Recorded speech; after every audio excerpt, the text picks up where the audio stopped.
carrying a burden that I've carried for so long, and 10,000 mountains weighing on my soul. And I can't remember. Hello. This is the local cemetery where I usually say my morning prayers and where I do my Tai Chi and Qigong practice. There's a lot of special things about this cemetery when you look around. The spot that I've chosen here is one of the highest spots here in the area, so it's electrically more charged. This is a very historic cemetery. There are graves here before the 1700s. There are markers of soldiers who have fought in the Revolutionary War, the War of 1812, the Civil War, World War I. Every war this nation has fought, there is someone who fought in that war who is buried here in this cemetery in Lockport.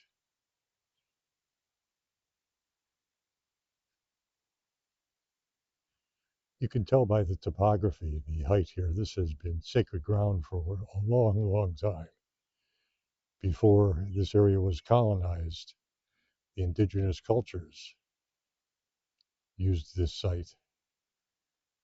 It's special because of the elevation and the surrounding area. It's turned out to be a beautiful day. And there's so much I would like to talk about, especially when it comes to meditation and the practice of spiritual arts. People ask me, what faith do I follow? And in truth, I follow them all. But I follow the mystical, the spiritual teachings of all the world's major religions. I'm not a religious person. I'm a spiritual person. So the teachings of the Sufis, teachings of Taoists, Tibetan Buddhism I'm quite fond of. I'm quite fond of Bon, Jainism. All of the world's great religions have a common source, and that goes back tens of thousands of years ago. History is not what they've told us it was. Our past, our history is much older, much richer, and the spiritual teachings of the divine. What most people get involved with is semantics. They think there's a difference between meditation and prayer. And at the highest level, there is not. They're the same.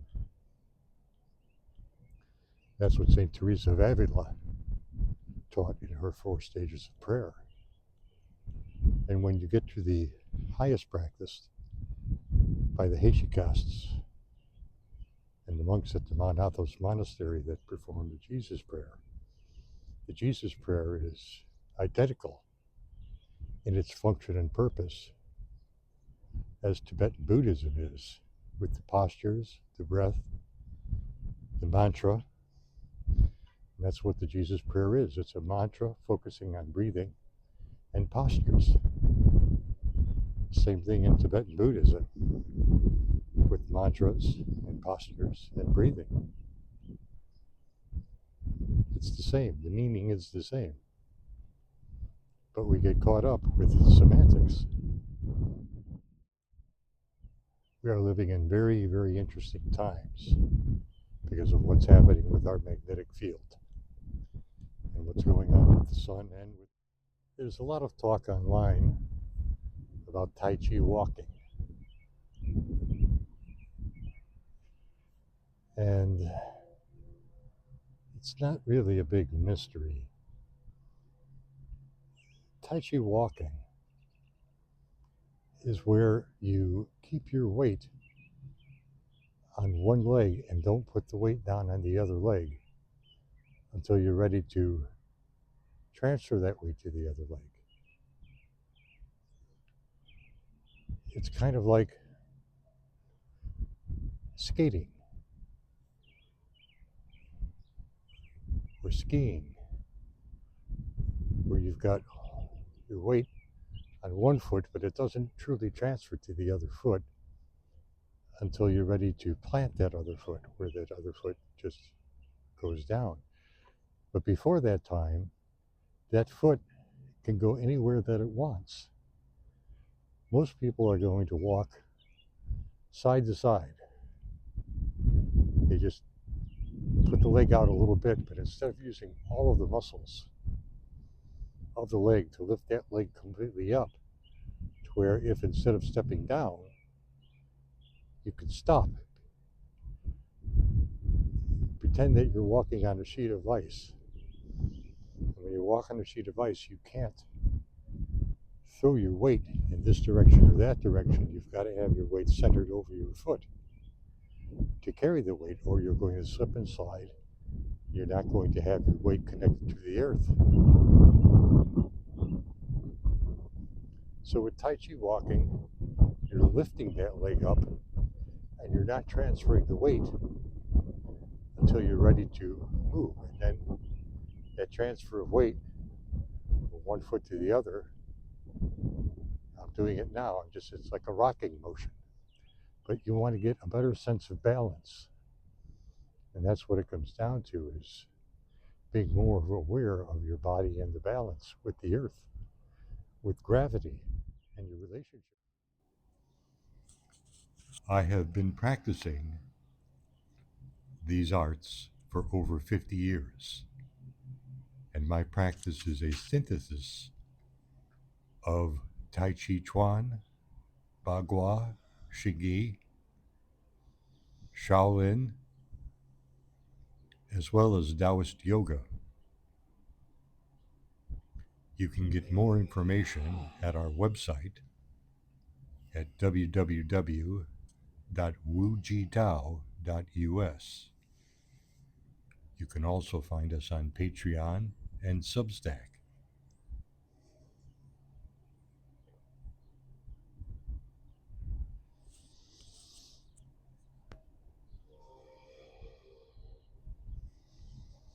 You'll be able to recognize here some of the forms that are included in many Tai Chi Chuan styles.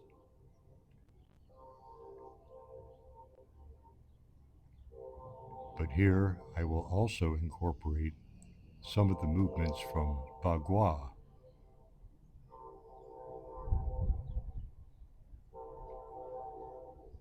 Where I keep my hands at my waist, and the waist symbolizes the separation between yin and yang. The upper body is yang, and the lower body below the waist is yin. When I'm raising my hands up, I visualize the yang energy at the top. Red is the color, and as the hands move down, the color changes to blue. In this exercise, I stop the hands in front of the Ajna chakra, the third eye, and then I put them over the heart, which is the upper Tandien. That's because I'm doing this practice during the afternoon around lunchtime.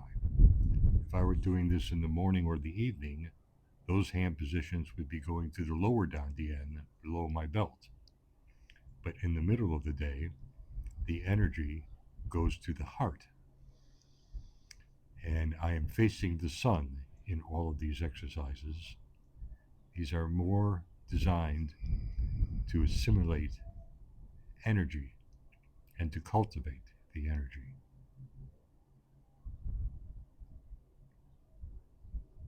You'll notice that the hands are a mudra. They are specific positions that also merge right into a common prayer position. The most important part of this practice is feeling the movement, feeling the energy. It's not trying to emulate a physical form. It's trying to feel how that energy is moving in your body.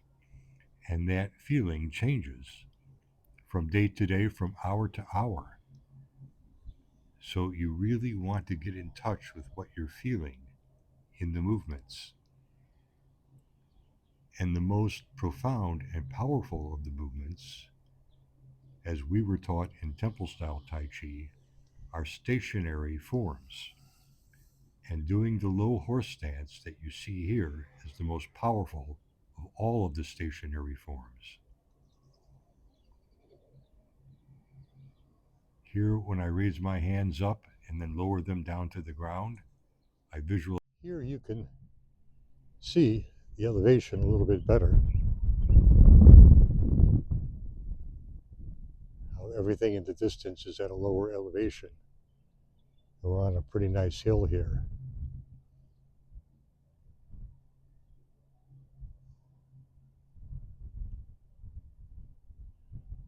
There's a lot of old monuments here and a lot of old grave sites. This is for the Singer family. They are related to John Singer Sargent and the Singer Sewing Machine Company as well.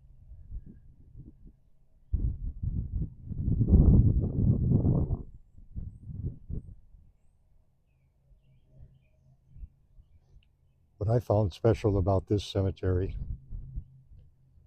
were the grave sites here of my ancestors, the McCoys. My grandmother was a McCoy. She was born in 1909. Her mother was Daisy. We called her Little Fat Grandma.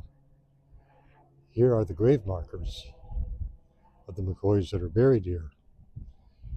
And they are actually, Edward McCoy would be the uncle of my great grandmother, Daisy. Here he was born in 1845 and died in 1933. Here Margaret, the mother, was born in 1853. And the children,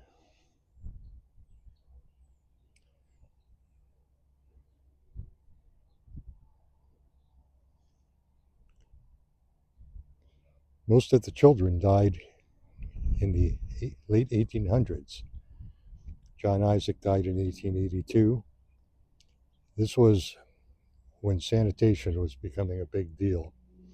And so many people were dying because of typhoid and other diseases. Here's an infant that died in 1901.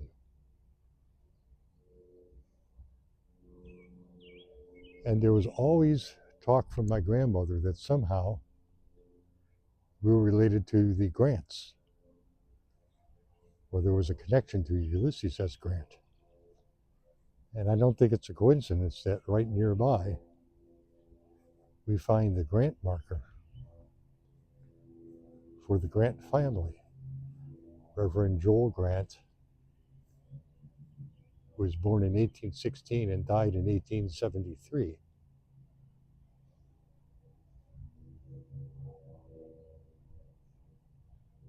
Reverend Joel Grant, born in 1820. But these are not the oldest of the markers. You can see many of these markers here. Very, very old. Some of them have really degraded, but there's many of them that have not. This is a very, very old cemetery. Here are people that died in 1859 at age 72. Another one who died in 1862, his wife, and this is the Norton family. They were pretty famous. Here's DeWitt Clinton Norton, born in 1825, died in 1892.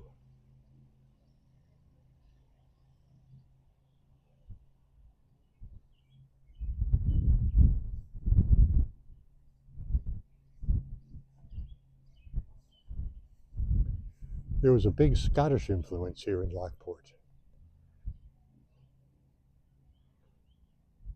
My dear friend Kathleen, her last name was McHugh, and her parents are buried in the other cemetery here in Lockport. And the McHughes and McCoys are actually related. They're from the same clan. Here are the McDonald's. And here are some very, very old markers. We have grave sites here that had to be relocated and reburied here. Some of these markers are from people that did fight in the Revolutionary War.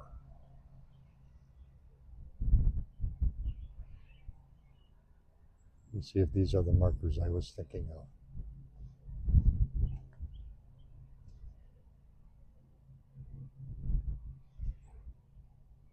This says Anna Stone, born in 1768, died in 1839. And here's Ebenezer. He fought in the Revolutionary War. He was born in 1762 and died in 1845. So here's a soldier that fought in the Revolutionary War. Here's one back there named Brunson, born in 1810, died in 1892.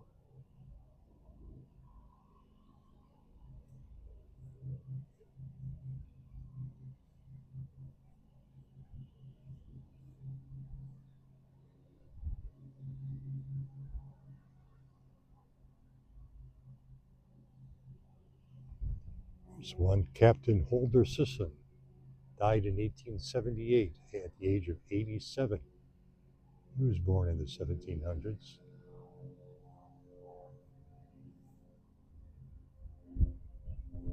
You get a better sense of the elevation that's going on here in the cemetery.